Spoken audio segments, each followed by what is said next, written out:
Praise the lord. ఈ దిన దేవుని వాగ్దానము. యెహోవా, ఉదయమున నా కంఠస్వరము నీకు వినబడును, ఉదయమున నా ప్రార్థన నీ సన్నిధిని సిద్ధము చేసి కాచి ఉండును. కీర్తనల గ్రంథము 5వ కీర్తన 3వ వచనము.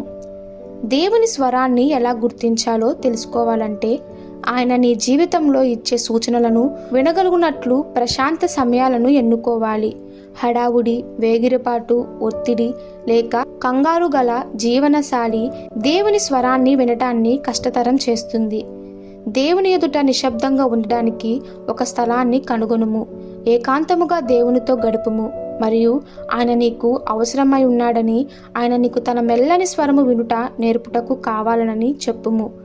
నీ జీవితం గురించి ఆయన ఉద్దేశమేమో నీకు తెలుపుమని అడుగు. నీవు ఏమి చేయాలని ఆయన అనుకుంటున్నాడో నీకు తెలుపుమని అడుగు.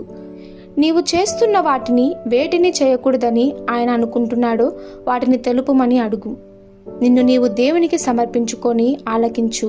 నీవేమీ వినలేకపోయినప్పటికీ ఆయనను వెతుకుట ద్వారా ఆయనను గౌరవిస్తావు.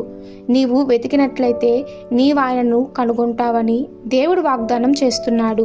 దేవుడు వెంటనే లేక ప్రార్థన చేసే సమయంలోనే మాట్లాడాలని మనం అనుకుంటాము. బహుశా 2 దినాల తర్వాత నీవేదైనా ఇతరుల పనులు చేసుకునేటప్పుడు నీతో మాట్లాడవచ్చును. అలా ఎందుకు దేవుడు ఆలస్యం చేస్తున్నాడో మనకు అర్థం కాదు.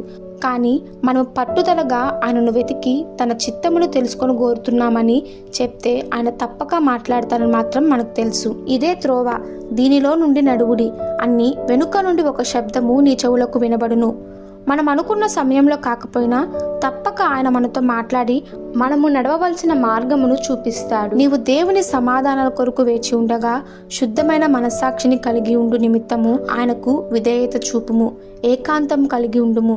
దేవుడు నీకు చెప్పిన దాన్ని విని ఉండియు దాన్ని చేయుటకు నీవు విధేయత చూపినట్లయితే నీకు సంతోషము కలుగుతుంది. కానీ నీవు దేవుని స్వరమును అనుసరించినట్లయితే నీవు సంపూర్ణముగా అమితముగా ఆశీర్వదింపబడుదువు. ఈ దిన దేవుని వాగ్దానము మనందరి జీవితంలో నెరవేరులాగున ప్రభు కృప మనకి తోడై ఉండును గాక. ఆమెన్. God bless you.